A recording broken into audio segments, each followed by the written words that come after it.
אוקיי, התחיל המסחר. נכבה את הטלפון, נבדוק עכשיו חדשות. נעבור לדברים לפי הטבלה.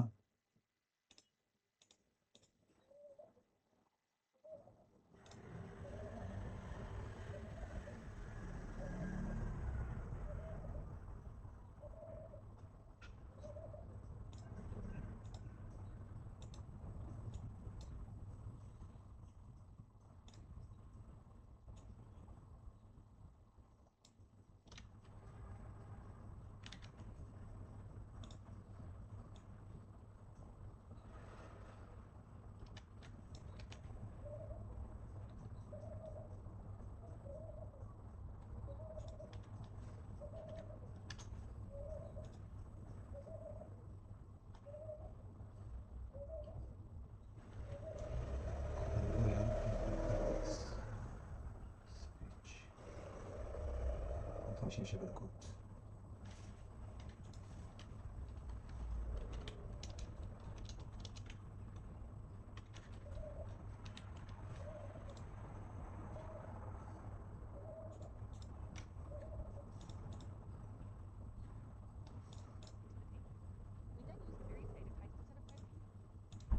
שמתי שעון מתי אני לא יכול לספור בגלל החדשות.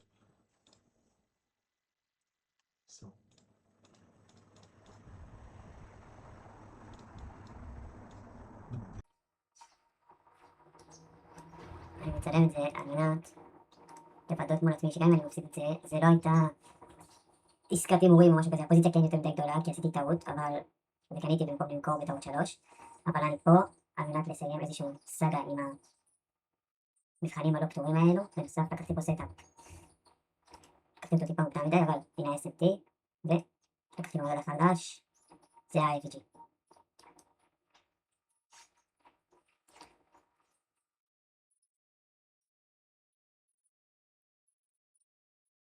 בסדר סרטון זה כי אני יודע שאני ארגיש קצת מוזר אחרי זה. אני ארגיש כאילו עברתי על איזה חוק שלי או משהו כזה, זה לא נכון.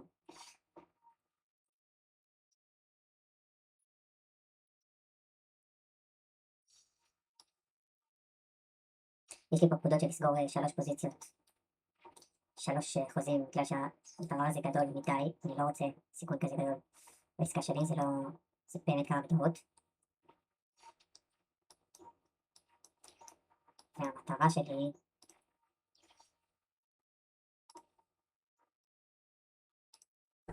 פה אני חושב שנקבל תגובה, אבל המטרה שלי אמורה להיות כאן.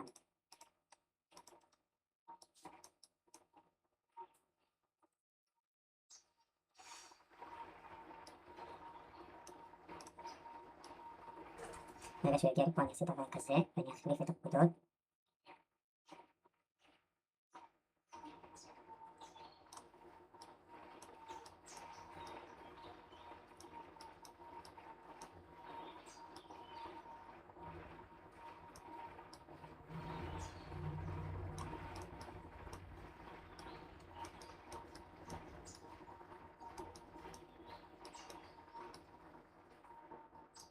Order filled.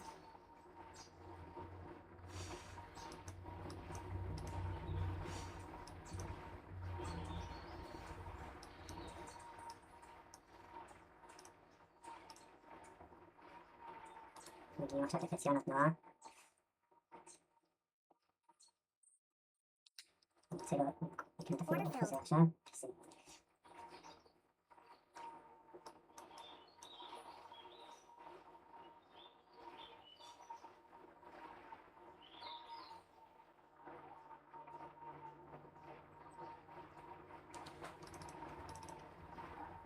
Order filled.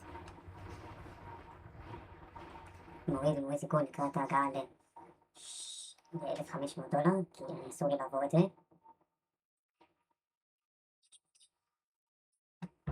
ככה פה, עוד Order אחד. filled.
מרסתי לעסקה, חלס.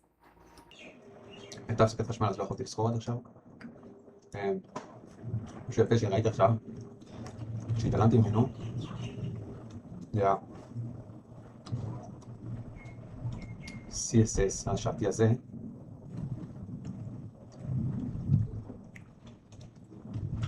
שקיבל אישור של הייתה עם CSS, הארבע שעתי הזה, שנמצא בתוך חציון התנועה הזאתי. אני חושב שכן שמתי לב לזה, אבל פחדתי אני פחדתי. רציתי לראות את הנזילות הזאת נלקחת לפני זה. בעיקרון, זה נכון, אבל לא שמתי לב לנזילות הזאת שיכולה להילקח. אבל אם זה היה, אם הייתי רואה את זה, ויותר מודע אליו, אני שנייה לתנועה. התנועה שהכניסה אותו לא מאוזנת.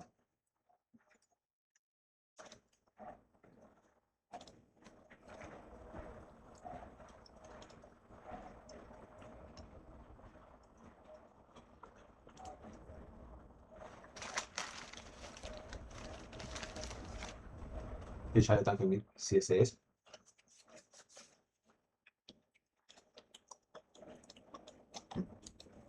אין אישור כניסה פה. כי האינדוסמנט לא נלקח.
וואו, היה לנו בעצם טיפ יפה.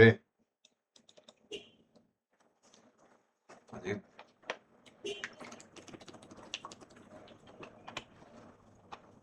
אחרי שעסקה זאת הייתה יכולה להיות.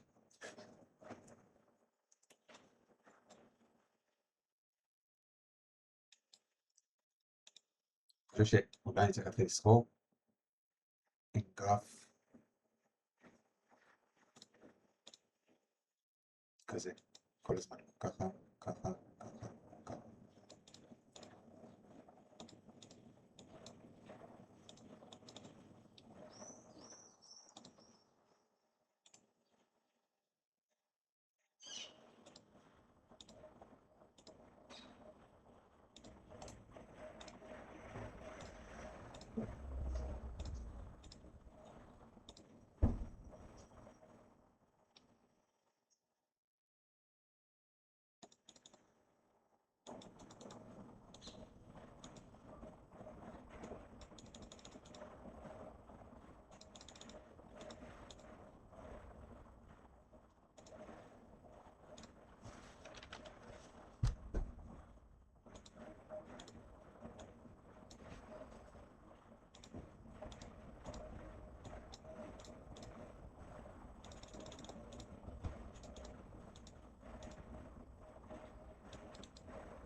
day everything changed direction, I'll call him Nathan. Nathan wasn't a beginner. He had traded for 7 years, long enough to know every correct piece of advice, long enough to memorize lines like, cut losses fast, let winners run, don't revenge, don't overtrade, don't increase lot size when angry. He knew everything. But strangely, his account was still unstable. Nathan had a classic problem that is incredibly hard to cure. He broke discipline, exactly at the most important moments. And when he won 2 trades in a row, he started going bigger. When he lost 1 trade, he jumped right back in. When price moved fast, he foamed. When price went sideways, he got bored and clicked randomly. On days he was clear-headed, he traded like a textbook. On days he was tired, he traded like someone else was holding his hand. And the thing that scared him the most was the moment right after he had just broken discipline. You know that moment, right?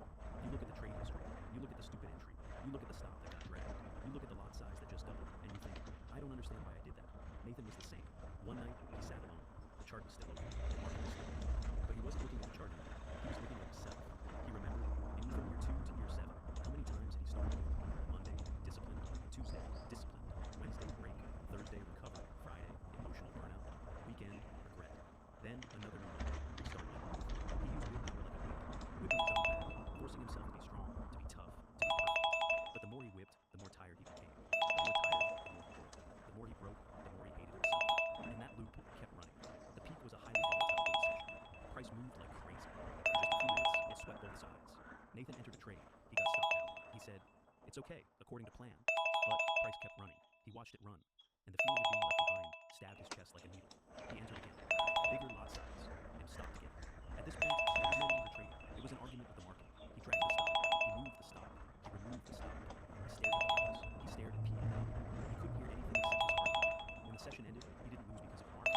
He lost because he was no longer himself. That night, he texted an old friend, a friend who traded very plain. Plain as in, no drama, no bragging, no emotional roller coaster, but consistent. Nathan texted, is there a way to drop these bad habits? I've tried everything. Discipline, journaling, fines, rules. But whenever I'm stressed, I break again. The friend replied very briefly, yes, but it will piss you off.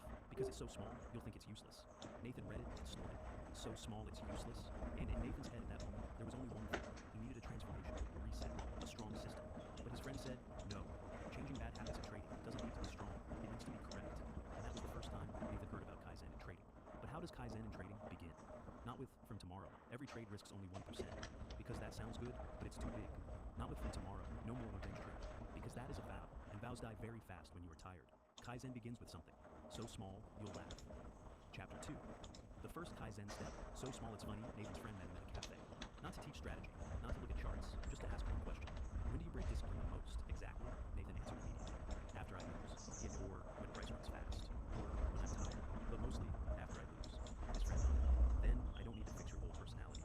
I only need to fix the 30 seconds after you lose. Nathan frowned. What does 30 seconds have to do with anything?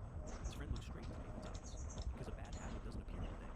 It appears at a door, a threshold. You step through that door, and then you slide. Nathan was silent. His friend took his phone, opened notes, and wrote one line. After every losing trade, stand up and drink 1 sip of water. Only 1 sip.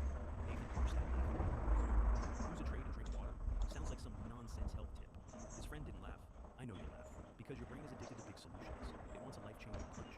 It wants the feeling of, I'm doing something serious. But that same brain is what makes you break discipline. Nathan wanted to argue. His friend raised a hand to stop him. Let me finish. That sip of water won't make you better at trading. It does something else that's more important. It creates a gap. A gap. Have you noticed, when you lose a trade, the emotion doesn't come from the number. It comes from the interpretation. I'm stupid. I got tricked by the market. I have to get it back. I can't end the day like this. If I don't get it back, I'll miss the opportunity. I must enter again right now. All those sentences run very fast. And if there is no gap, you'll act on the market like this. His friend said,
What if I lose 5 trades? Then I drink 5 sips of water?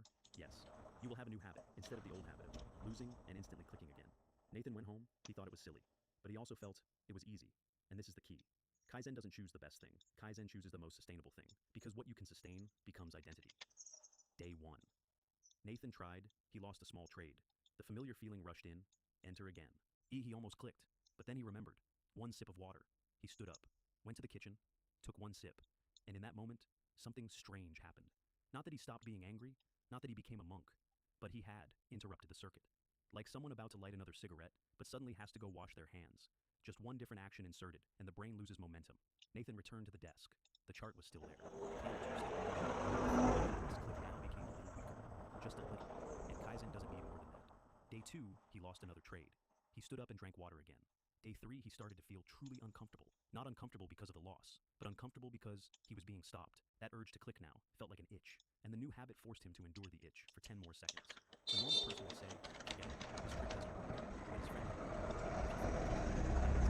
because it's striking the Nathan began to understand. Bad trading is not a lack of discipline. Bad trading is a kind of addiction. Addicted to relieving emotion through action. Lose arrow discomfort. Arrow re-enter to remove discomfort. But re-entering doesn't solve the loss. It only solves the feeling of loss for a few seconds. Then it creates a bigger loss. Kaizen doesn't ask you to be strong. Kaizen only asks you to delay the reflex. And delaying the reflex is the foundation of discipline. By day 7, Nathan realized something. Then he no longer clicked back in immediately. Not because he had no desire, but because in his head there was now a new sentence. After a loss, stand up. A very small sentence. But it began replacing the old one. After a loss, get it back. And that was the first Kaizen step.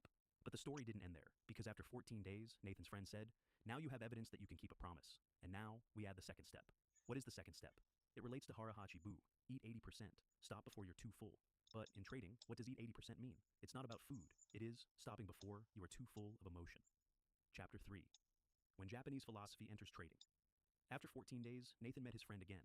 He didn't become a perfect trader. He still had losing trades, still had moments of discomfort, still had moments of wanting to click randomly. But something had changed, very clearly. He no longer re-entered immediately after a loss, not because he was more disciplined, but because a new behavior had inserted itself into his emotion. One breath. His friend asked, how do you feel? Nathan thought for a moment. It's not that I'm calm, but I have more time to think. That is the key. Trading doesn't require you to have no emotions. Trading only requires that you don't act immediately on emotions. That was when his friend began describing the complete system. Kaizen is only the door. Behind it is a whole life philosophy. Nathan frowned. What does life philosophy have to do with trading? His friend smiled softly. Trading is not a technical problem. It's a problem of how you live every day. Then he took a piece of paper and drew 5 circles. Ikigai, Kaizen, Hard, Hachibu, Wabi, Sabi, Gambar. These 5, if you understand them correctly, you won't have to try to be disciplined anymore, because you will become a person who naturally lives like that. Nathan looked at the paper, still not fully understanding, but he listened. Ikigai and trading. His friend asked one very simple question. Why do you trade? Nathan answered immediately. To make money. His friend shook his head. That's not the real reason, that's the result. The real reason is, what life do you want? Nathan fell silent. After a moment he said, I want more freedom. I don't want to be stressed about money. I want time for my family. I don't want to live under pressure forever. His friend nodded. That is your ikigai in trading. Not winning trades, but living a life with choices. And here is the biggest mistake many traders make. They trade to win trades, not to build a life. When the goal is winning trades, every loss hits the ego. Every candle against you feels like an insult. Every missed opportunity feels like pain. But when the goal is a long life, one loss is just a small step. Ikigai is trading its proper place, not the center of life, but a tool that serves life. And when trading is no longer everything, you become less desperate when you lose, less FOMO when you miss, less panic when the market moves fast. Kaizen in trading, his friend continued. Kaizen means better by 1%, not better by 100%. Nathan asked, in trading, what is 1%? It's today, you keep going a little more yesterday. That's it, not perfect from tomorrow. Not no mistakes from tomorrow, just make fewer mistakes by a tiny amount. A very practical example. If you usually take 10 meaningless trades per week, this week take only 9 meaningless trades. That is Kaizen. If you usually drag stops 5 times per week, this week drag 4 times. That's Kaizen. Your brain doesn't need perfection. It only needs direction. And a small direction, when accumulated long enough, becomes a big change. Hara Hachibu trading. His friend asked, do you know when you trade the worst? Nathan answered immediately. When I trade too much, that is Hara Hachibu. Japanese people eat until 80% full. Good traders stop at 80% excited. Most accounts don't die on the first trade. They die on the third, the 5th, the 10th. When you've won a few trades, dopamine rises, confidence rises, alertness drops. Oh, that's when you eat too full. Hara Hachibu trading means stop when you still want to trade. Not stop when you're exhausted. Not stop when you're emotionally burned. But stop early. Very simple example. Maximum 3 trades. You will feel uncomfortable. You will feel that there are still opportunities. But that feeling of still wanting is the sign you are stopping at the right time. Wabi-sabi in trading.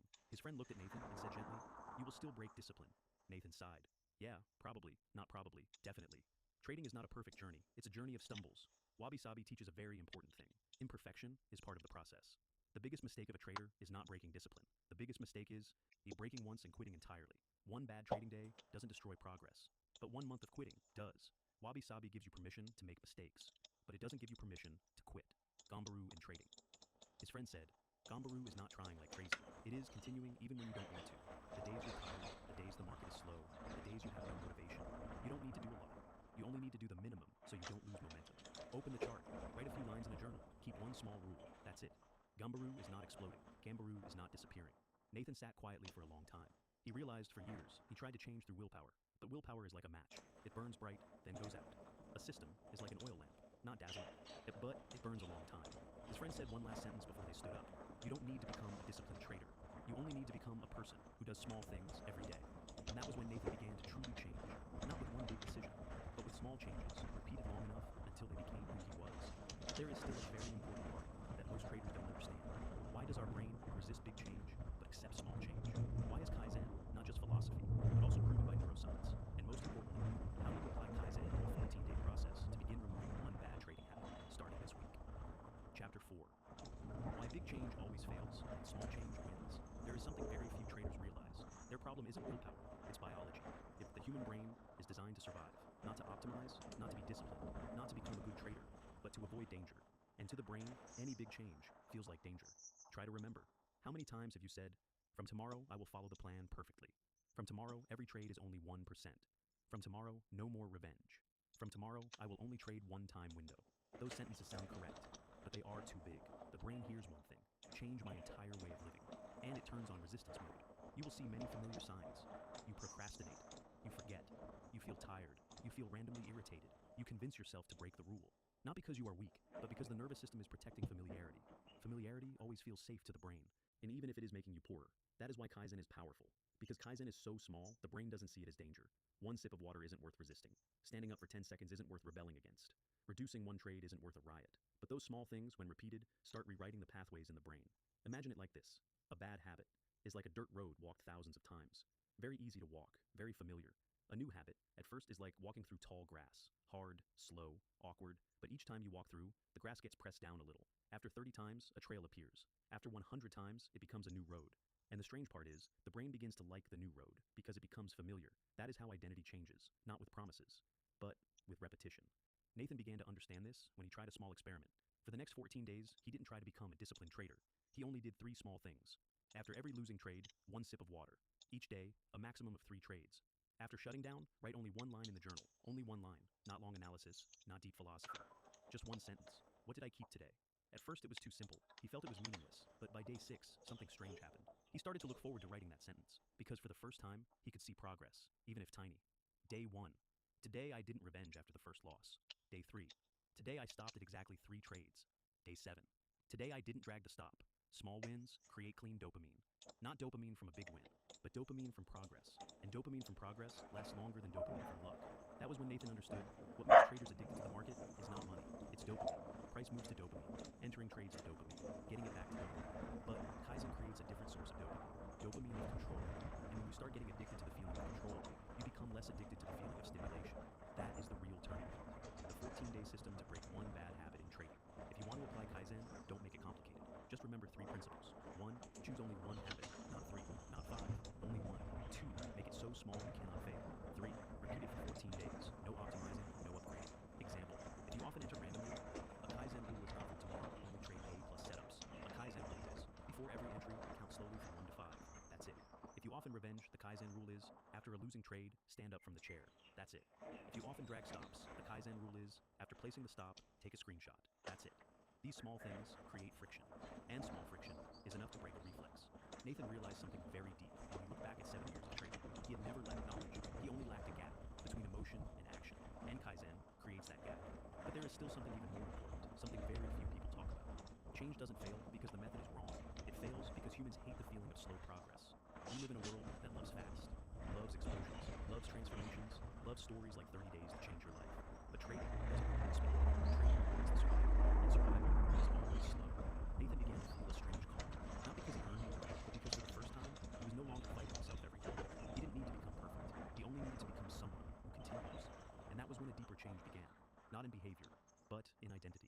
He no longer thought, I'm the kind of person who breaks discipline. He started thinking, I'm the kind of person who comes back. The difference between those two sentences is the difference between a trader who stays stuck forever and a trader who finally matures. But there is a moment that anyone on this path will encounter, the real stumble. A day of heavy discipline breaking, a week of losing control, a long slide. And that moment will decide whether you are truly changing or only trying to. Chapter 5. The stumble, where everything is truly decided. If you trade long enough, you will realize one uncomfortable truth. No one holds perfect discipline forever. There will always be a day you are tired, you are sleep deprived, you just argued with someone, or simply the market moves too fast, and then you break discipline. Nathan too. After almost a month of stability, one Thursday afternoon, the gold market became extremely volatile. Long candles, running non-stop, shallow pullbacks, fast breaks. That kind of market pulls any trader in. Nathan had a small losing trade. He stood up and drank water, like his new habit. He came back, looked at the chart. Price kept running, very fast. A familiar feeling started to appear. Not as strong as before, but still there. I'm missing it. It's running. If I don't enter, it will go without me. He watched, trying to stay calm. Then one candle broke the high. Momentum was very strong. And in one moment, it clicked. No plan, no setup. Just reflex. That trade lost. And then, the old group returned faster than expected. He entered again. Bigger lot. More tension. Shorter breathing. Within 40 minutes, he lost the money he had earned very slowly in 2 weeks. And the most dangerous moment was then. It was when he shut down the computer. The familiar feeling returned. I'm still the same. I can't change. All this Kaizen is useless. That is the most dangerous moment in trading. Not losing money, but losing faith in yourself. Nathan sat still for a long time. He didn't reopen the chart, didn't review the trades, didn't analyze. He just sat. Then he remembered a sentence his friend had said very early. You will break discipline. What matters is not what you trade, it's what you do the next day. Nathan went to bed early. No charts, no news, no trying to get it back. And this morning he woke up, and inside his head, a small struggle. Take a few days off. I don't want to look at charts. I'm tired of this. But then he remembered the case. You don't need to do it. Just do the smallest thing, so you don't lose momentum. He opened the computer. He didn't trade. He only opened the chart, only looked. That's it. That day he took no trades. The next day he took one very small trade. According to plan, small win, nothing special. But something very important happened. He came back. And that is what separates a mature trader from a trader who stays stuck forever. Not the person who never falls, but the person who comes back faster. That is what wabi-sabi trading truly means. Accept that you are not perfect. Accept that you will have bad days. Accept that you will make stupid decisions. But don't turn one bad day into one bad month. Don't turn one mistake into identity. Nathan began to realize something very deep. Before, every time he broke discipline, he insulted himself a lot. I'm stupid. I have no discipline. I have no future. He thought self-blame would make him better. But the truth is, self-blame only made him want to hide. And when he hid, he traded randomly to escape that feeling. Alone. Kaizen doesn't use shame as motivation. Kaizen uses small progress. And small progress doesn't need perfection. It only needs continuation. Nathan created a new rule. Very simple. After every bad trade he did, you are not allowed to analyze it. You only write one sentence. Did I come back today? None. How much did I make today? How right was I today? Only one sentence. Did I come back? And he realized a strange truth. The day you come back is always the hardest day. But day 2 is a little easier. Day 3, easier again. Not because the market is easier, but because you broke the biggest resistance starting again. Is not disappearing. Nathan kept applying small changes, not adding more, not optimizing. And after a few months, he looked back at his trading history. Not profit, but something else. The streaks of discipline breaking became shorter. Before, one break could drag on 34 days. Now, only a few hours. Often, only one trade. That is real progress. Not becoming someone else, but becoming a version who destroys himself less. And that was also when Nathan understood something that he had never understood before. Trading is not a journey of learning to beat the market. It is a journey of learning to not destroy yourself. But there is still one final piece. A piece that, once you understand it, everything becomes very clear. Why small changes don't just change behavior, but eventually change the person you are. Why one day, you no longer have to try to be disciplined. Discipline becomes natural. Chapter 6. When discipline is no longer effort, but becomes who you are, there is a phase almost every trader goes through. Yeah, but very few recognize it as the turning point. It's when you do the same things as before. The inside feeling is different. Nathan noticed it on a very ordinary afternoon. The market was sideways, constant false breakouts. A kind of market that easily makes people bored and click randomly. Before, this was the most dangerous environment for Nathan. Not when the market was highly volatile, but when it was slow, dull, and long. Boredom is a very dangerous emotion in trading. Boredom makes you want to do something, and trading is right in front of you. Nathan watched the chart for about 20 minutes. No clear setup, no reason to enter. A small thought appeared. He just traded a small trade. That thought was familiar. It had pulled him into hundreds of meaningless trades. But this time, something was different. He watched that thought, like watching a cloud pass by. Not fighting it, not self-blaming, not trying to be disciplined, just doing nothing. And a few minutes later, that thought disappeared on its own. Nathan sat there, slightly surprised. He didn't win a big battle. He just didn't react. And that was the moment he understood something inside him had changed. Before, discipline was a word.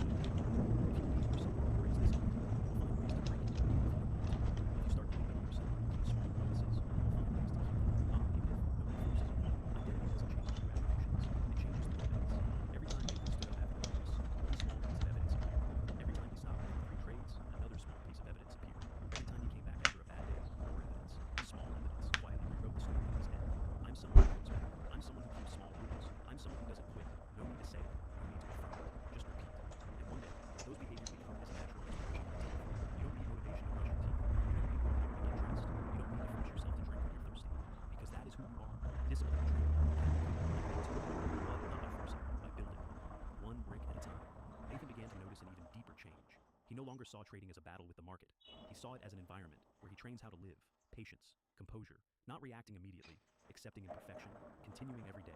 Those things didn't just make him trade better, they made him live better.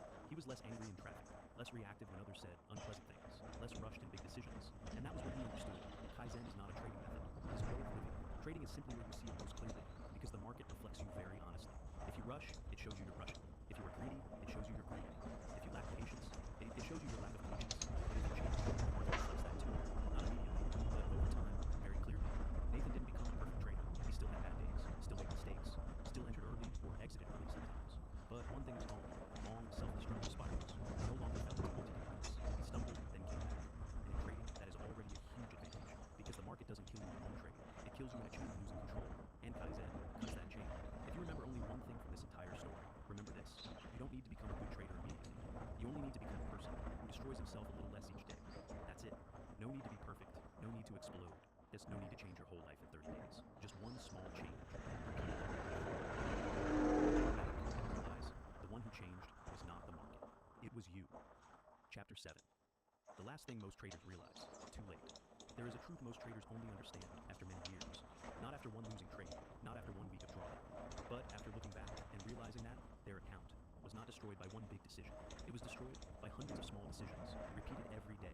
One entry because you were bored, one stop drag because you were afraid, one revenge because you were angry, one lot increase because you wanted to recover faster. Each one was very small, so small at the time you thought, it's okay. But those small things build who you become in trading. And the opposite is true too. You don't become a disciplined trader in one day. You become a disciplined trader through small actions, repeated long enough until they become instinct. No one sees those changes. No one claps. No one knows you just refused a random trade. No one knows you stopped at the right time. In those moments no one sees shape who you really are. There is a very simple image, but if you remember it, it will help you hold it. Imagine 2 ships leaving the harbor from the same starting point. One is off by just 1 degree, only 1 degree. In 1 hour no one sees the difference. One day it's still unclear. But after a few months, you're in 2 different oceans. Trading is the same. You don't need to change your whole life today. You only need to shift 1 degree in the right direction. One small action, and one small rule, one small promise that you keep. Then tomorrow, 1 more small step. Until one day you will look back and realize it wasn't that you beat the market, it was that you stopped destroying yourself. And that is the real turning point. Because the market does not reward the smartest person. It does not reward the best analyst. The market rewards the person who stays long enough for small progress to accumulate into big strength. Before we end, I want you to do one very simple thing. No big plan. No changing 10 things at once. Just answer one question. Tomorrow, what is the smallest change to begin? So small, you have no reason not to do it. Count 5 seconds. Stand up after 1 trade. Stop after 3 trades. Write 1 line in a journal. Only one thing. Do that for 14 days. No optimizing. No upgrading. Just repetition. Because real change does not come from motivation. It comes from repetition. If you have listened this far, it means you don't really want to make money from trading. You want to become a different person. A calmer person. A more patient person. A person who destroys himself less. And that is absolutely possible. Not overnight, but step by step. So, before you leave this video, promise yourself one very small thing. Not something big, just one small thing that you won't do too much. And then, step by step, day by day. Until one day you look back and realize the person you wanted to become was built from small choices that you once thought didn't matter. $42 million in distributions, $46.2 million exit, $6 million. Most people hear this and think, wow, that's probably way too complicated. That's actually not the truth. The moment that I felt the wealthiest in my entire life was when I hit $100,000 a year. That was the first big unlock for me as a person. And the reason is before that, I was sitting on a gym floor and doing math on whether I could afford groceries, right? Once I got $100,000, that was when I stopped having to worry about it, right? About paying rent, about paying dues, about paying myself a bill, paying my car insurance. You can't think about your long-term vision if you're trying to pay rent, right? That's just real. And so in this video, I'm going to give you a 6-step roadmap as clear as humanly possible to making and banking your first $100,000. If you're a big baller business owner, then you can skip this one. But if you don't have that yet, then this is just a pure give on my part of trying to help you get there. The first step is that we have to cut all costs so that we can take more risk. When I say all costs, I mean all costs. That means you don't eat out anymore for anything. And if you're hungry, you deal with it. And if it's not from a discount grocery store, you don't buy it. Clothing? Like, what you have right now on your back is everything you need for the next 2 years, period. No exceptions, just keep reusing it, trade or go to Goodwill. You go to work, you go home, and home is ideally with your family, or worst case, with another family, also trying to make it and save. And it's gotta be as cheap as you possibly can. And I say this as somebody who lived through this. When I was beginning my journey, I was splitting a bedroom in a 6-bedroom house with one guy, just in that bedroom, as in like every night we'd stare at each other, and I'd be like, good night, John, and he'd be like, good night, Alex, and I'd blow out my candle. Everything about that was true, minus the candle. And pro tip, if you sleep with a fan on your face, you can't hear anything. So, you know, if you have to do it, that's what we do. But I had roommates that I was paying like $300 or $400 a month for a very long time while I was beginning my business and started to actually make more money, and I still estate. Now, the next thing is going to be your car. So if you think about expenses, ideally a paid off clunker is the best way to go. If you can't, you want it to be as cheap as humanly possible, but ideally just pay off your car so you don't have to think about it.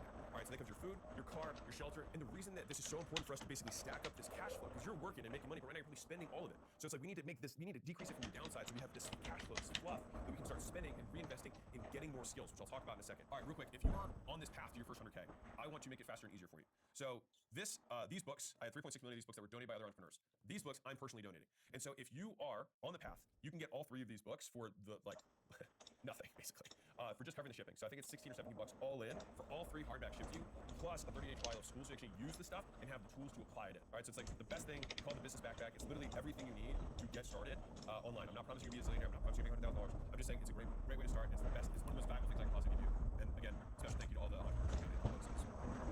Now we have to cut all of our time costs. Step 2 is save time. And so if you work a 9-to-5 job, this is kind of just the reality of it. Your 9-to-5 job is not killing your dreams, right? So stop subscribing to that. You're wasting the 2 4-hour chunks of the day that you do have available, which is your 5 to 9 in the morning and your 5 to 9 at night. So what you want to be doing is instead of just like mindlessly doom scrolling through life, right? Instead you're like, I have 4 hours before I have to go to work. Right now, if you work remotely, even better because you're more efficient. If you're not remote, then it might be 3.5 hours, but you actually wake up early. And I also say this to someone who did this, right? The reason that this whole like I wake up early in the morning became a thing for me was because that was the only time I could get ahead. And so I very much believe in Kobe Bryant's perspective on this. It's like if everyone else is going to practice, he's like, well, if I do 2 extra practices today, I'm going to move forward 3 times faster. And so 1 is we got our money back. 2, we got our time back. Now that we have our time back, we need to minimize the distractions in that time period because focus is achieved not through addition, but subtraction. When you remove everything else that doesn't matter, focus is what's left. Now, if you happen to be if you're on your path right now, so like let's say that you're not at job, so you started a business, but it's not making as much as you want and you don't have the 100K in savings. Let me just give you the simplest formula that I had. This kind of like the 2.0 version, which is a 4-4-4 split. So if you're at 9 to 5, then you got 5 to 9 and 5 to 9. If you don't have a 9 to 5 during the day that you got to go to, then I like to do 4 hours of promotion. First thing I do when I get up is let people know about my stuff. Because if nobody knows about your stuff, you can't give them money. The second 4-hour chunk is deliver. So you give the people that gave you money what you promised them. The third 4-hour chunk is building. So this is building the future. Figuring out what's next and how to do it. This is a combination of 2 things. It's going to be curation of opportunities. Like, what are all the things that are out there? I have to see them, find them. And the second is the prioritization of things. Okay, there's 10 things I could do. This one thing is going to get the highest return. This is where I'm going to prioritize my time and money towards. So big picture, you promote, you deliver, and you build. That's what you do with your time. Now, regardless of what job or business you have, if you want to save time, you need to understand this concept, which is understanding whether you are a maker or a manager. A maker is when you're in the build mode. This is when you're completely locked in, like no distractions. I have to go learn stuff, I have to go write copy, I have to go edit videos, I have to go make content, I have to go build this template that I'm going to sell to my customers, whatever. Manager is when you're interacting with other people. Now that could be client calls, that could be team calls, it could be vendor calls, any kind of conversations you have to have, Slack messages, whatever. The thing is that managers, their perfectly productive day is literally right? It's 5-minute chunks and you're trying to have as many touch points and decisions as possible. A maker, a perfectly productive day is a completely empty calendar. So I don't know if you're anything like me. When I look at my calendar, I truly have nothing on it. I feel 1, this immense sense of relief, and 2, this huge amount of energy and possibility. What big thing can I get done? And that's when I really move off. And I'm telling you, like the life hack of all hacks, a single habit that has changed my output was having my first 4 to 6 hours of my day to myself. So when you're in that maker-manager decision mode, I like to block at the micro level. My day is maker time, manager time, and then keep them separated because the biggest killer of productivity is task switching. Right? So if you're trying to make and then you're slacking and then you're making and then you're texting, you're screwed. Right? So instead, you just have to put the blinders on your maker period, and then when you're in the manager period, it's like go for it. Just be distracted and know that that's like the rest of your days. And I accept that. Like for me, Mondays are my day that I'm a manager, and the rest of the week I try to do my absolute best to do it. Now that we have the money saved up, and we got some cash, we drove down our living expenses, we drove down our time expenses, so we have free time, and we're organizing it well, we're focused, productive during that time period. What do we do at the time? 3, which is research a skill that people already pay money for. This is a key part. What you want to do, especially if you're like, I need to make more than I am right now, go find what people are already paying for, right? So on a B2C side, it just looks, you look at all the things that a business does, right? So a business gets advertising, so they make content, they make outreach, there's the funnel building process that's associated with that. All of those things, each of those are skills that on their own, you could go build yourself $1 million business. Just one of them. And so that's just on a B2B side as an example. On the B2C side, here's a very easy hack. Just print out your credit card statement or your bank statement and look at what you actually spend money on. So just think when you're selling to consumers, I'm going to give them time back that they otherwise wouldn't have. And for business owners, you're giving them money that they otherwise wouldn't have. But don't get overwhelmed with the zillion things that you can learn there. Pick one. And so I have a 1-1-1 rule, which is you want to sell one product or service to one avatar on one channel to make $1 million. That's it. So we saved our money, we saved our time, and then we researched the skill that people are already paying for today. That leads us to number 4. Spend time learning. All right, so first of all, it's important they understand what learning is if we're going to say what it means. So I say this because a lot of people spend their time trying to learn or sitting in front of a computer or listening to podcasts or whatever, but it doesn't actually change behavior, which, ding, ding, ding, that is the definition of learning, which is same condition, new behavior. If you're in the same condition, meaning you're in the same bedroom, you're looking at the same computer, and what you're doing every day is not changing, you are not learning. So use that as a simplest litmus test for understanding whether the content that you are consuming is valuable. If you cannot translate it, or the person who's teaching you, whoever it is, me or anyone, into what do I do now? So there's this big thing, Malcolm Gladwell talked about 10,000 hours, this common thing, which is it's not 10,000 hours, but 10,000 iterations. And the reason I like that framing is because it assumes assumes that you will fail, and it assumes that you will get better as you learn, right? It is that 10,000 iterations is a proxy for feedback loops, which means that if you do something and you get no feedback, it's virtually impossible to learn. So when we were doing stuff in the real world, a lot of times we'll give you feedback. We'll give you content, nothing happens. That is still feedback, it's that it's up, right? But you can still get better. The fastest way to learn skills is to find somebody who's really good and hire them. The fastest way to learn skills. I still do this in my own niche when I'm good. So when I say I learn first-party data, I give you a handful of examples, but this is a do this instruction box. So number one, you have to do a lot of volume in order to learn, right? I can't just have one sales call recording. I have just one comment that I try and learn from. I have to have lots of comments that I have to aggregate. I put them together. Number two is that I analyze the top 10%. So what are the top 10% of sales calls? What are the top 10% of content? What are the top 10, customer service resolution, person? What are these top 10% outcomes? What do they have in common that the other 90% don't have? And you can apply this to any subject matter that you're trying to learn. So that is step 3. You analyze the difference. Step 4 is you figure out the most important details, like the eyes, like the feet, like whatever. And this is where a lot of people struggle, is that they don't know which part is important. And that's part of learning, is that you're like, there's 6 differences. I don't know which one was the reason, so you start trying them one at a time. It just is what it is. And so the final step is avoid the mistakes that the 90% is making that are keeping them at the bottom, and do more of the stuff the top 10%. And you just continue to do another 100 repetitions, look at the top 10, try and make the next 100 look like those 10, do it over and over and over again until people are like, man, you're so good at this, you must be a natural. And that is fundamentally how you learn any skill. We saved our money so we could get aggressive. We saved our time so we'd have time to actually do the work. We researched which skills to learn. Then we spent our time actually learning, and we walked through exactly what those 10,000 iterations look like. So what do we do now? Step 5 is you spend the money in the right places. So I think of this in 3 bigger buckets. You've got tools, you've got implementation help, and then you've got trial attempts. So think about that as like, where am I going to spend this time and money? Because you actually have to do this in order to get out. Like if you're just like, okay, I'm saving my time, saving money, you're not gonna get to 100K, right? Like you have to do stuff too. So for tools, that might mean that you might buy a software too, right? That might mean like a CRM or a landing page thing or school. It's $9 a month, right? Like chill, all right? To get started, right? Because for you, like the alternative is you can try to rebuild the entire thing, yeah, or you could just like go to grab a tool that's already there, save yourself some time. So that's what kind of tools looks like. Implementation, this is where you can buy courses, you can buy communities on school if you're looking to learn anything. You can get tutoring, which I'm a huge advocate of, and for some reason this is like fallen out of vogue. But if you can get someone to just give you one-on-one help, my God, it's so valuable. Next is trial attempts. So that means like, okay, I want to start running ads. Okay, great. Well, you got to spend money on ads. Or like, hey, I want to start, making content. You're gonna have to spend money on maybe some of the editing software that goes with that. Like, of course, there are free things and be as cheap as possible, but accept that some of these things are kind of minor investments that will give you huge leverage on your time. So the last step, and the whole point of all this, is to just increase your active income. People look at the billionaires and they're like, oh, they live on passive income. What people miss is that most billionaires who are self-made made their money from making money, meaning they had active income. They had monster active income that they could deploy. Like, you get rewarded for the risk you take on. You cannot take any risk on if you have no time and no money. So you need to go find that risk, create something that you can put at risk so that you can get rewarded for it. And we do that through increasing our skill sets and our active income. And so you're like, okay, well, those are the 5 steps. So what's the last step? Number 6, do not increase your lifestyle. All right. I know guys who are making $40,000 a month and made it for years, great sales guys, and spent every single dollar. I've got multiple friends who didn't start saving money until their 40s. And they were like, oh my God, I can't believe I just like lived that way, right? You want to be rich, not look rich, right? This is about 100K in the bank, not 100K in revenue. Everything minus food and shelter is your profit. I say this as once things started working out for my gym, my first gym, I was making about $20,000 a month in income, personal. I was still splitting the room, paying $400 a month in rent. Because I was like, well, dude, I need to stay. Like, my goal was not to stop at $20,000 a month. I was like, I want to go big. And I'm going to need all this cash to open a new location, to learn more stuff, to attend more conferences, all of this stuff because I wanted to learn. And so basically the day that you stop spending money on learning is the day you decide that you do not want to make more. And so zooming all the way out, the 6 steps to getting your first $100,000. You got to stop spending money so you have money to spend on the right stuff. You got to stop wasting time so that you have time to invest in the right stuff. What stuff do you invest in? Number 3 is you have to research. You got to pick. You got to look. And the best way to look is not to risk it on something that you don't know, but find stuff people are already spending money on. The 4th is now that we know the thing that we're going to focus on, we're going to eliminate all the other distraction and we're going to spend all our time learning. Number 5, the money that you do have, you want to spend on tools, implementation help, and attempts, trying and failing. And then finally, once things actually start working, you'd never get to the 100K in a bank account just by increasing your income. You also got to not let your lifestyle take back over so you can finally bank it. And the reason this is so kind of near and dear to my זה heart is that לקח. when I had the first 100K, it was the first time בדיוק הזמן שרציתי קרתה במדד אחד, אבל השני I לא said we קרתה. can do nothing and fuck off for 3.5 years. And בעבר הייתי חושב לשים תפוצות בשתיהם, אבל מה שקורה זה שאני מכפיל את הסיכון אם הוא נכנס בשתיהם באותו הזמן. And so I want as many people as possible to get that point because many of you have bigger dreams than that. האמת שאפילו לא בדקתי את You can't האופציה get there until you pass the checkpoint. הזאתי. It's Maslow's hierarchy of needs. Like until you're not thinking about food and shelter, it's amazing to want to change the world. But if you got to pay rent tomorrow, you got to pay rent tomorrow, right? And so this is the plan to help you do that. There are only 4 main types of businesses. So your business is one of these 4. And understanding what shape my business was. לא נראה לי אותו דבר אם זה יקרה ככה. $250 million a year at זה acquisition.com. And so if כבר you have משהו a אחר. business, you need to know what shape your business really is to maximize the opportunity you're in.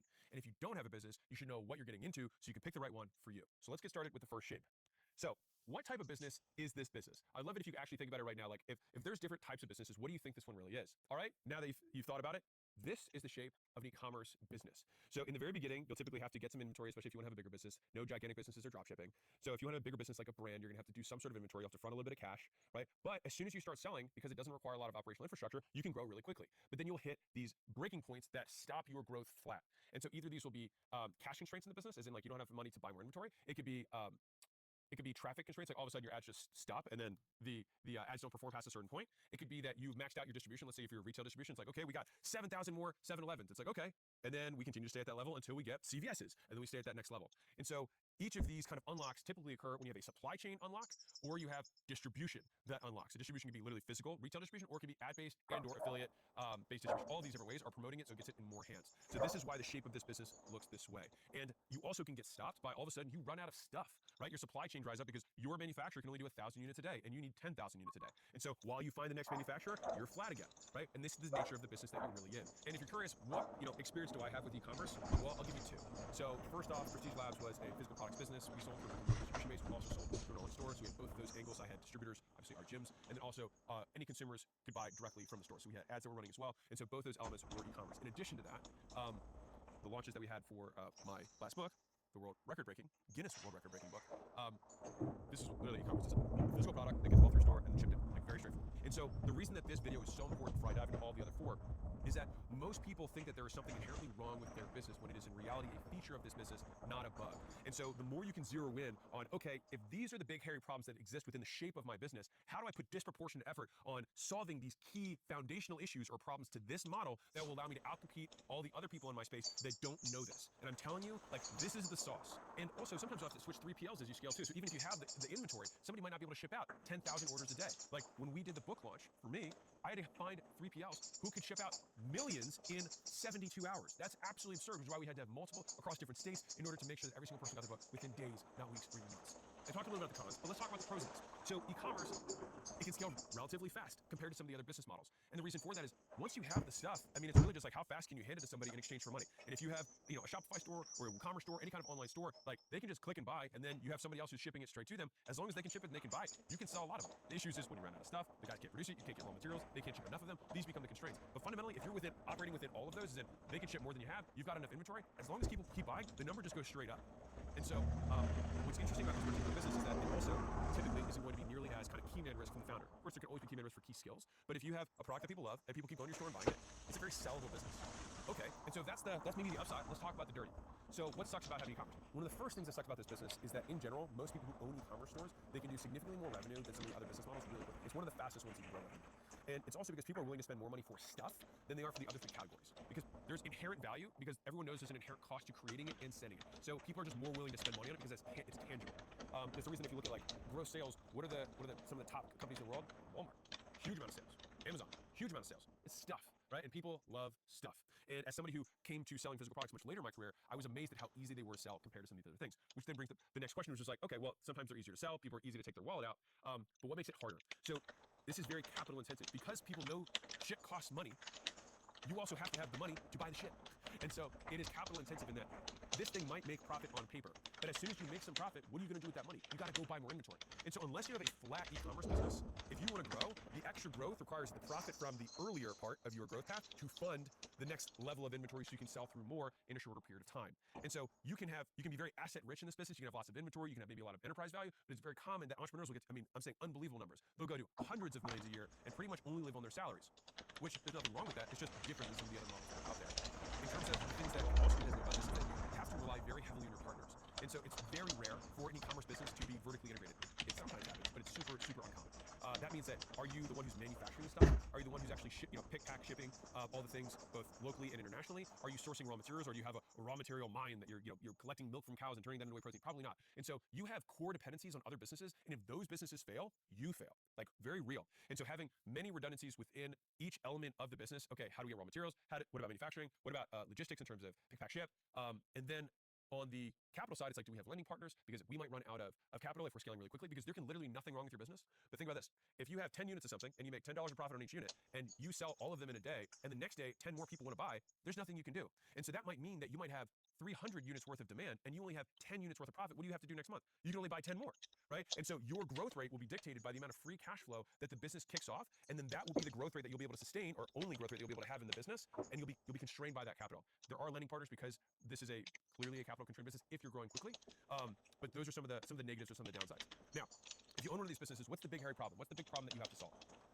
Number one is managing cash flow. So you have to be able to forecast cash flow. You have to look at inventory cycles, how long it's 12, 15, 5, 5, you have to predict how much you're going to sell in the business. That can be difficult, especially if it's your first time. Number one. Number two, your distribution. You're going to live and die by your distribution. So ad accounts, brick and mortar distribution partners that you can have, affiliates or influencers who have kind of, I'll call it synthetic distribution through their audiences. All three of those are your partners of yours, right? Great product will always find great distribution will always find great product, right? But the big problem that you have to manage is going to be supply chain. How can you have enough stuff to sell, right? Logistics isn't that hard because there's some decent, pick pack ship that are out there. Everybody gets complaints because it's not their business. They would do differently, blah, blah, blah. You wish they can charge you as much, et cetera, et cetera. But like, by and large, I would say that problem has been solved relatively well. The next issue is going to be making sure that the product you have has a brand behind it. And this is the real nasty one. Because if you just have a pure, I call them smash and grab businesses, which is just your media arbitrage business. You know you can buy eyeballs at $10 and you can sell them something where you make $11 in gross profit. That's just a smash and grab business. And if somebody else sees you smashing and grabbing, guess what they do? The downside of physical products is that because anybody can own it, anybody can also sell it. And so if you've got a widget, somebody else can go to China and make the same widget as you. And that's where patents come important. That's where if you actually do own your manufacturing, have some special sauce in how you make your stuff, these become the competitive moats for the business. But the largest of all of them, by far, is brand. Right? Why? Like Nike shirts are inherently the same shirts that other shirts, shirt companies make. They literally buy the same raw materials. But why are you willing to pay so much more for a Nike shirt versus, an unnamed shirt? Because of the brand. And so even if someone can copy every single thing down to the thread counter business, and so some of the best brands are in e-commerce because you have to be in order to get big. And so we think if you translate what brand does, and this applies to all of them, it's super important with e-commerce because it's so easy to commoditize, is that the value that brand delivers is that you have higher click-through rates, as in more people show interest because they have a history of good experiences with you or good word of mouth. Number two is that you'll have higher repurchase rates. People will buy once and they'll continue to buy again. And number three, you'll be able to charge higher premiums for the same thing. So that means lower cost of acquisition, higher LTV because they're buying more, and higher gross profits because they're buying at premium prices. Those are very real benefits of building a big brand. And so when you have these types of businesses and they are kicking off cash, that means that is somewhere you have to continually invest to expand and reinforce the associations that you want your products to stand for, which also means what affiliates or influencers you're not going to associate with, even if they can drive quick sales, what discounts you're going to choose to make or not choose to do because of what kind of brand you want to demonstrate for your target audience. There's some brands that never do discounts, and there's some that live and die on discounts. And so it really depends on what kind of brand you're trying to build. You got to be specific about it, and you want to be as deliberative as you can day one. And so if this is you, I think probably the most important question is how do you win, right? I'll just do this by describing the perfect e-commerce company, and then you can reverse engineer what you were missing. So the perfect e-commerce company would have its own manufacturing that it makes. It would have a very trusted third party or be able to ship directly out of their manufacturing facility to all the markets that they have. Now, if they're international, more likely they'll have to have international partners that do the logistics. But even more likely, if that becomes bigger markets, they'll start creating decentralized manufacturing in each of those markets so they have lower shipping costs and faster turnaround times and faster cycles for returning inventory. So we're going back to front. They make the stuff, right? They have some trade secrets or unique partners that they get their ingredients from, or they have a unique way of combining unique ingredients, which makes them incredibly difficult to copy. They have great logistics in terms of pick, pack, ship. On top of that, they have a very lean team on the paid ad side that is a performance marketing team that is done in tandem with a team that understands brand first approach. And so what does that mean? The most successful companies that persist over a long period of time in e-commerce tend to have a 70-30 split in terms of how they spend their money. 70 going towards top of funnel and brand awareness and associations, and only 30% going to direct to purchase. And most companies that are starting out, and the vast majority of the ones that I talk to, it's basically 100% just straight to purchase. You are building a dropship company that has no competitive moat, and you will always complain about the dupes and the Chinese companies that are going to come in and undercut you because they're in China and they have some of these other competitive edges that you don't have, right? And so you have to know the game you're playing, because if you know the game you're playing, you'll know how to win. And the last piece of this kind of competitive advantage that I would have in this perfect e-commerce business, assuming they have invested that extra money to have these premium brand associations, they have strong performance marketing. We then have two more components to it. One is we want strong brick and mortar retail partnerships so that you have 50,000 retail stores that are pushing your stuff out, or you choose to long-term create your own pop-up stores that actually are your own. What's interesting is that nowadays the model has reversed. It used to be build a huge brick and mortar presence across many, many states and then start an online store. The last kind of version of that was like Lululemon, that I would say that was more popular, and that I can think of at least. And more recently, it's kind of the reverse of that. You look at like the Gymsharks, right? They're almost all e-commerce, and then they choose to open up these flagship stores in key locations that are brand additive. Now, on a long enough time horizon, once brand awareness has been completely saturated for an e-commerce brand, then you actually open up stores all over the place because you remove the cost of shipping each of those markets, because people actually go straight to the store and it increases their average order when they're in person. And so the actual cost of acquiring the customer becomes rent divided by sales per month. Kind of cool. And so that's what happens at the ultimate scale level that many brands don't get to, and some of them just choose not to do that because they don't want to, because it's super capital intensive. Right? But at some point, when everybody already knows who you are, you just want to make it even easier for them to buy. And so that is the ultimate version of an e-commerce brand and how you do it right. And it takes years to build that level of brand, but you can scale revenue incredibly quickly. And I'll add one last caveat, which is that you have to be an absolute savage email marketer. And so the amount of back end, the iceberg underneath of here that exists in terms of messaging, different process flows, the campaigns that you're running, attribution, so that you can see your true metrics. Like these are some of the, I think some of the best marketers in the world are here. And it's because, to be fair, once you have a killer product, it's, back end dweebs that we're gonna, they're gonna be working on making sure that we have no product. You can hire people who can make sure the cash flow's there, all that kind of stuff. But like I think some of the best marketers in the world are e-commerce marketers. Oh, last thing. the product's got to be exceptional. Because no matter what you do, you can have all the best marketing in the entire world. If you get someone to buy it and then it sucks, it doesn't matter. And as you scale these businesses, the cost of acquiring customers continues to rise. And so the only thing that you have that's a compounding vehicle that can scale proportionally to increasing cost of acquisition is a referral word of mouth chain that does two things. One is repeat visitors, like what percentage of your sales are customers that are coming back because they really like the product. And then number two, what percentage of those customers bring more customers. And if you're like, well, what percentage is right? It depends on the growth rate of the business. So if you're growing by 1,000%, you're always going to have, more new customers in the beginning. You look at this new cohort, how many of them are going to come buy again? If you can get 60%, 70% to buy again after the first purchase, you likely have a product that's good.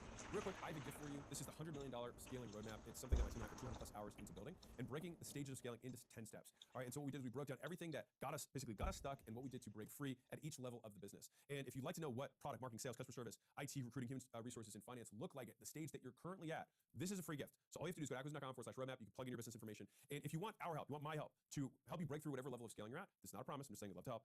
On the thank you page, you can book a call. Every month we have a workshop out here at my headquarters. You actually talk to my real team that does our marketing, does our emails, does our ads, does our copy, does our sales, does our finance, does our recruiting. The real people are doing this at a very high level. And what's really cool about that is that they can typically find and spot what the rates are in a business like that. And so it's one of the most valuable things I could possibly do. Obviously, space is limited based on our actual headquarters. But if that's interesting, on the thank you page, you can book a call. No pressure. This is a gift either way. It's absolutely free. So that's e-commerce. What's this puppy? So this is the puppy that 78% of businesses in the United States are based on, which is big, bad service. So this is a service business. My credibility with this is that I had 6 brick and mortar gyms that I scaled. Then I had a turnaround business that I flew around the country and did turnarounds. I did 30 something turnarounds over almost 2 years where we turned other gyms around, which were service businesses. Then, so that was my B2C service experience. Then I went online and basically built a gym consulting firm that sold services like marketing services, ad creation services, things like that, to gym owners across the US and basically the English-speaking world. And so I built both B2C and B2B businesses to, I think mid-$30 million a year. And then now at acquisition.com, we advisory practice, which is a 9-figure plus business. All right. And so, so we're very familiar with building out high-quality service businesses. And so I feel confident in saying I can help you grow yours. All right. And service businesses look like this because they are slow and steady. So if I wanted to make it a little bit more accurate, I would have drawn it more like a straight line because this one's taller, but I only had this much space. All right. But it's a slow and steady growth curve. So why does it look like that? It looks like this because it's very people heavy. And typically a service business has people at two out of three, or all three components of the business. So what do I mean by that? If we break a business into 3 chunks, attraction, a conversion point, and then delivery, right? Those are the 3 components of the business. From an attraction perspective, that's the only one where you could have a very scalable front end. You could have just be running ads, you have content on the front end, super scalable. Now, typically if you're selling services, it's going to have a higher ticket. If it has a higher ticket, usually a person is involved. So you might have a person who's taking phone calls or meeting with customers at their homes or meeting in person in order to convert or transact. All right, close the sale. Once the customer has transacted, now we have to deliver. And it's a service business, which means that you have people who are involved in the delivery. You do some sort of services to them. All right. Now, what becomes challenging about this is that as you scale, it is easier to go find more product to sell than it is to find exceptional people. Significantly harder. And if the thing you sell is people with a premium, which is what a service business is, then you have to find very good people, and very good people are even harder to find, right? And they also cost even more money. And so service businesses in general, you want to run significantly higher gross margins than the other 3. They typically don't run high gross margins, and you want to design them in a way that do run higher gross margins because you need the padding for the inevitable volatility that exists within the business. And the volatility is a factor of when someone new comes into any function of the business, whether you're doing outbound on the front end or running ads, you're doing sales, or you have delivery. If you have one sales guy, when you hire the next sales guy, he's not going to be as good as the first one. He's got to get trained up. And so we have to be able to slow down. We have to be able to deal with the padding here. We need some cushion for the pushing, if you will, on how much gross profit we can have here. Because if our conversion rate drops in half because our new sales guy's not as good, right? He's got to get up to speed in 30 days. Then we got to be able to eat that. Calm down. All right. Now, the next thing is that on the delivery side, let's say we've got 1 good account rep or 2 good account reps, and they've been with you for 5 years. Okay, we finally figured out a little bit more marketing, a little more selling, and guess what? Now we need another account rep, but they're not as good. So now you have to worry about your reputation because they're not going to be able to deliver the same scale. And so service businesses are very easy to start because they cost nothing. At the very beginning, you literally just sell your time, which is why it's the most common business that people do start. They learn one thing, and then they start doing that work for other people. Very simple. But then once you learn that thing, the better you get at that thing, the harder it is to get more people who are as good as you at that thing, which makes it like the more you can charge, the harder it is to get more people that you can charge that money for and still deliver that quality. This is the inherent difficulty with service-based businesses. So I'll give you two polar examples here. Because I come from the fitness industry, so a fitness coaching business, a gym is a service-based business, right? The pros of that particular type of business is that it's easy to hire that talent because 1, it's low scale, and 2, many people love it. It's almost like hiring musicians. Plenty of people do it for free. They coach classes for free. They're passionate about fitness. Where it's more difficult in that business is very hard to number one, sell, and number two, retain customers because people don't like working out.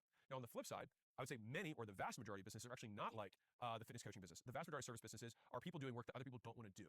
And so the fitness coaching business is unique in that it is coaching. The vast majority of service businesses, there is no coaching. You just do the work, right? You fix the roof, you put in the garage, you do the accounting for them, you do the legal work, you build the website for them, right? So for any of those businesses, it's actually very easy to do the sale because you say, I'm going to give you the outcome and you don't have to do anything, right? And so if you're actually good, almost all service businesses, when they are done for you service businesses, almost never, if they're any good, have a problem getting customers. The difficulty they have is hiring good talent. Because customers will stick because you're doing the service and they don't want to learn it and they don't want to do it. And the difficulty you have is you got to teach other people to do it and do it well. And so you almost always be supply constrained in this business model. So what are the good things about this?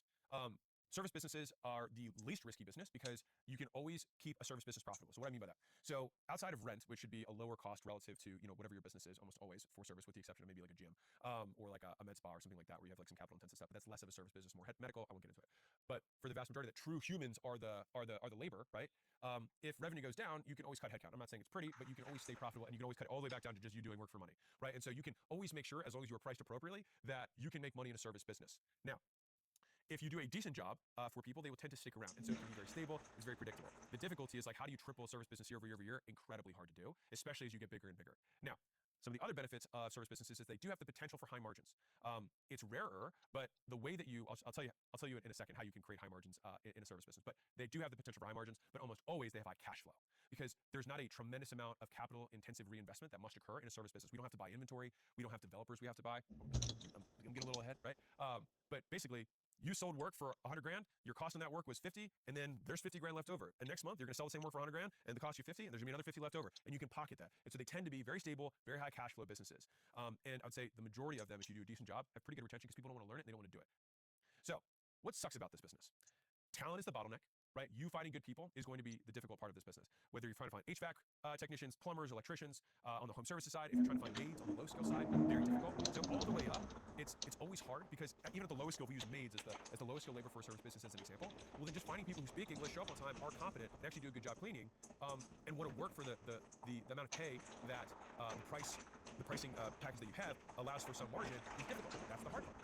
If you go up a level in terms of like I would say trades, then finding the tradesmen who are good and experienced and can do more complex work becomes difficult. So it's a more compliant supply constrained business. If you go white collar, then you've got accountants, lawyers, management consultants, investment bankers, right? All of these people require a ton of education, a ton of learning. And so most of those, like the ones I just mentioned, management consulting, investment banking, legal, like they all have multi-year learning paths before they're really even allowed to do work on their own. And so when you have multi-year kind of gestation periods for the talent, that becomes one of the big things that sucks about the business. And I'll tell you how to fix that in a second, but that's one of the big things that sucks. And oftentimes when you have one of these businesses, the founder tends to be, not always, but tends to be one of the best technicians. And so this is a double-edged sword because you know how to do it better than everyone. And as a result, people tend to always come to you in order to solve the big complex problems, which makes your life big and complex all the time, which kind of sucks. And the last piece is that it's just slower to scale than the other three models. So what is the big problem that you have to solve with this business? If we believe that talent is the, so if we take the position that supply talent is the business, then components of your business must become your attraction as a recruiting process. How you onboard those people and how you train them. Because if you think about a business as the difference between the value of the inputs and the value of the outputs, that delta is where profit is created. You're creating value in return. And so you take raw materials, people who are underskilled, you have a way of bringing them in, adding value, giving them skills, teaching them, and then you can sell that skill set at a higher premium later. That's the idea. Now, we have a 201 version of this, is where you have 3 or 4 different people that all have different skill sets, that the aggregate of 3 or 4 of those skill sets put together become even, the sum of the whole is greater than the parts, right? You get even more gross profit. That's what gets a little bit more interesting. And so that core has to be one of the things that you do exceptionally well. And you're like, we don't really do that very well in our business. No shit. That's why most service businesses scale. And the second element that you really focus on is like, how many ways can you reduce your own founder technical expertise? The business is dependent on your technical expertise. How can I productize my own knowledge to such a degree? And what you have to get very good at doing, you have to be very good at teaching. Fundamentally, like, if you're in a service business, you're actually in the teaching business. You have to teach your talent how to do it. And I think this is a big mess up. It's like, oh, I'm going to train some guys who can do something this in 2 years, and then I'm going to get upset that he's not ridiculous, right? You have to have far more robust training for these people, but as a result, it's more front-loaded than most people expect. But if you do that well, those people ramp up faster, they stick longer, you're able to charge longer premiums, and your reputation continues to compound over time. So, how do you win with this model? So number one is that most service businesses, especially in the beginning, is they do any kind of work for any kind of person with a pulse. Very normal. But as soon as you start to develop a little bit of business chops, you start to say, okay, some of these clients suck, some of these clients are great, we do a better job at this. And so you start to narrow down who your real customer should be. This happens usually in the $1 to $3 million range is when you start to have to make those decisions. In the beginning, you're trying to make money, fine. But when you really want to scale, like you have to start deciding what business you're really going to be in. And usually it's around, like I said, 1 to 3 million. That's when you decide what business you're really in. And then that's where you really start going on this path. But in order to do that, we have to decide on what customer we're going to really serve. And then as a result, because we have one consistent customer, we should only have 1, 2, 3 max consistent deliverables that we're giving. So then we can start systematizing or productizing the way that we deliver our services. So rather than everything being bespoke or just saying whatever you want, your brain, your wildest dreams is what I can deliver, you then say, you probably want this problem solved. We solve it in 1 of 3 ways. This is the way that I think is best for you, and here's how we do it. And then you can start driving operational efficiency within the business, which then expands the growth margins. Okay. Now, in order to do that operationalized bucket of things, it becomes more repeatable for you to then build training process to each of those desired steps or outcomes in the systematized delivery. And so that then the systematized delivery then feeds into the operational infrastructure in terms of onboarding, hiring, and training, and talent selection on the way in. All right. And so when we do these 2 steps, then the next thing is that you'll end up having to replace yourself in some level of the operations at some point so that you can lead the company. So if you were trying to win here, systematization of delivery, selection of the avatar, being very clear about recruiting, hiring, onboarding, and training, and having very good defined career paths for your talent so they want to stay with you and not go somewhere else because they're so hard to get. And so if you're in that business, typically getting customers is not that hard. And so then we think, okay, if then we can just blow the back end out so we can have 10, 20, 30 new amazing people who are getting activated per month on my delivery side, I can finally, the goal that you want to have is that you want to have an amazing reputation and actually get to the point in a service model where your demand is the constraint. Very rare, but doable. Now, in this business, where do I reinvest my capital, right? So I said this is very high cash flow. So number one is that this is a business that you can live well throughout the entire time of doing the business, which is why I've always been a fan of service businesses. The other business models that exist here, 2 of them, basically the founder almost never makes any money until a point of an exit. And let's be real, exits are far rare than people try to make them out to be. And so service businesses, you can kind of live your life and continue to scale your income as it goes up. Now, where do you invest your cash? So you want to invest your cash in 2 core places. Number one is going to be talent, meaning you want better, smarter people who are coming in. So the raw materials that are coming in, we want to increase the quality of those raw materials. Now, we still have the training that we have, but if you're training a genius versus training a dodo bird, training the genius is still going to work better. So we want higher base level people, higher horsepower, higher intelligence. If we look at the ultimate versions of some of the highest grossing service businesses out there, what do they all have? They have unbelievable talent machines, and they attract the best and brightest, right? So number one is that you're going to be reinvesting money into the recruiting side of the business so you can get the best talent. The other side that you're going to be putting money into is going to be brand, right? Now, brand is going to benefit in both places. One, it's going to allow you to charge premium prices over time, and it's also going to allow you to attract premium level talent because they want the association. They have their own personal brand. They want their association with your brand. Now, the way that I can see how scaled up or how progressed an entrepreneur is in the service business is actually with one metric, which is what they charge. So think about how interesting. So I'll explain why I think this is very interesting, like North Star metric. If you do a good job at what you do, then you should have a supply constraint in your business because more people want your services. If more people want your services and you're supply constrained, what happens? Well, if we're supply constrained and we have more demand than we have supply, what should we do? We should raise our prices. And as we raise our prices, we should increase our gross margins. And as long as we have good training and we can maintain a reputation, what happens? More customers come in, more demand, and then we can continue to raise our prices. And so it should be a process of consistently being able to raise price over time and go after better and better avatars, better and better ICPs, if you want to use that language, ideal customer profile, I think that stands for. Basically the type of customer that you're going after, right? The prospects. You want better and better people who can stroke bigger and bigger checks. And the only way to do that is to typically have the track record, having done this for years and continuing to level up. And you can only do that if you're good because you have more demand than you have supply. And that's the game that you ultimately want to be in. Now, is there a world for a low-cost service provider? Yes, with one very important caveat. You have to decide day one when you build this business that you're building it as the low-cost provider. And that doesn't mean, oh, people will provide the price something cheaper. It means that day one, every decision you've made with that North Star, which is that we want to be as operationally efficient as humanly possible. So we're going to offshore all of our talent. We're going to have as much automation built into our business as humanly possible. And our primary USP or selling proposition is going to be that we are the cheapest. It is absolutely a game where you can make a lot of money, but you have to decide to be in that game day one. I have spent the vast majority of my life on the premium side, which is where I would recommend most of you go, because service businesses are inherently more difficult to scale because you have to scale headcount. And so if you're going to have 20 people that work for you, I'd rather be making $1 million per person than making less than that. I'll just say that. I'd rather make $1 million per person because then it'll be worth the headache that comes with the headcount. So that's shape number 2. Drum roll, please. That brings us to shape number 3. So quick guess, what do you think this is? This is an education, consulting, info, media business. My credibility around information businesses is that I happen to own a software platform that allows people to start information businesses called School. And so I have access to quite literally millions of data points in terms of what makes this business. I've also been somebody who's consumed a lot from the alternative education world and done a lot of studying on like what makes these businesses work, because as somebody who is a continuous student of all games, especially the business game, I always want to see what separates the best from the rest. A nice little rhymey. And as somebody who's an educator in general, from a YouTube content perspective, like what are the different models that exist here? Let's dive in. So what is this shape? This shape scales faster than any other of the 4 shapes. You can notice that it's almost a straight line up. And so this business makes money quickly. And then it hits a hard stop where it becomes very difficult to make it make more money from there. So why is it shaped this way? So one of the most difficult parts about information or education related businesses is that there's low retention, right? If you do a good job educating someone, they graduate. Your high school isn't like, oh my God, I can't believe we didn't retain that kid. The goal is not to retain them, right? The goal is to actually graduate them. Now, what's the continuity program for education? Well, you go 4 years of high school, you go 4 years of college, and you have a master's degree, then you have a PhD, then you have a double PhD. So they definitely have an ascension program, right? But the point, ideally, is that you provide more value than the cost of the education, and then as a result, this person now has a skill that is more valuable in the workplace, right? That, in the competitive environment. That's the point. So the reason that education can make so much money so quickly is that if you have a valuable skill and that skill is unique and difficult to acquire in the marketplace, then you can charge a big amount of money for something that actually costs you very little. It costs you a lot of money and time to acquire the skill one time for you, but then you get to duplicate that skill through the education over and over again through other people. And so I'll just use simple math here. If I can teach someone a skill that takes them from $40,000 a year to $100,000 a year, many people would pay lots of money to add $60,000 of income per year for the rest of their life. That's an unbelievable valuable proposition. So what would somebody be willing to pay for that? A lot. The education industry at large, I think the last time I checked is like 10 trillion globally. It's a very big industry because if we think about an economy at large, there are only two things that drive GDP, gross domestic product, the production of the economy: education and technology, and that's per capita, right? So if per person, what do you got? They can get more skills and they can have more tools to use those skills. That's what drives GDP, and so it's a huge driver of the economy, which is why education is such a massive market. Now,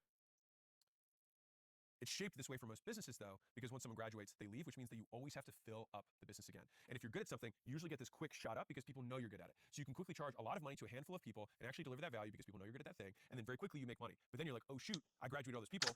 What do? I got to get more customers, right?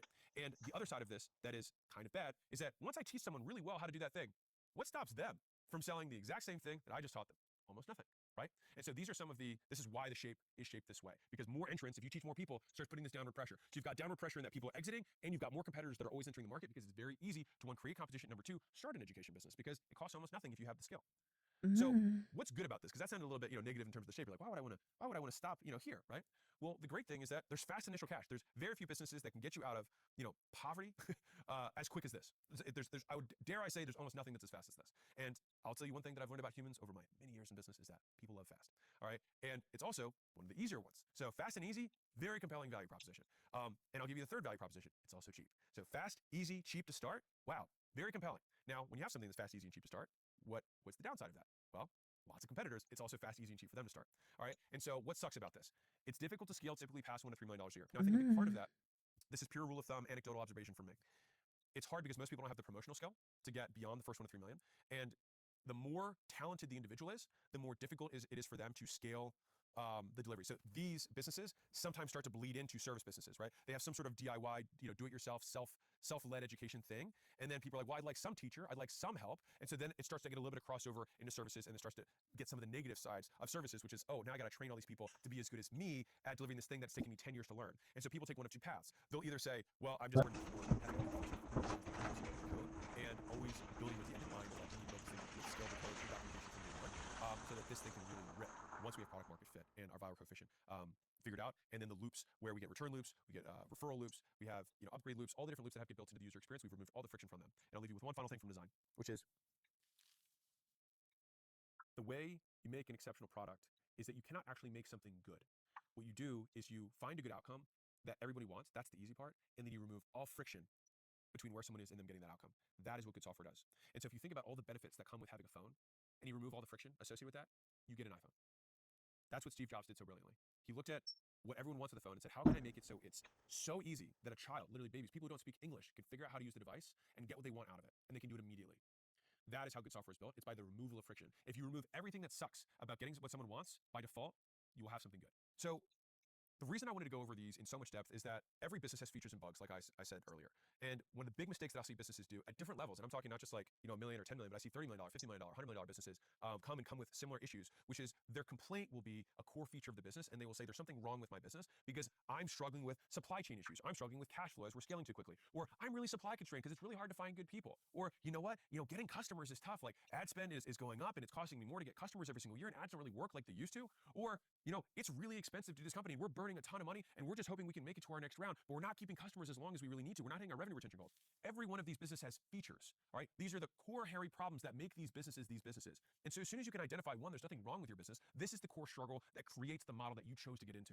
And so if you know that, the flip side is that what's hard for you is hard for somebody else, which means that if you conquer that problem, you unlock huge amounts of enterprise value. And so the way I think about this when I'm approaching these problems is, how much enterprise value will I unlock if all of a sudden my service business, I can get 2 people up to speed per month? Well, if I got 2 people up to speed per month, I might add $10 million in enterprise value or $50 million in enterprise value to my business. Okay, well, if that were the case, am I willing to dedicate $100,000 of resources, $500,000 of resources and time to solve that $50 million problem?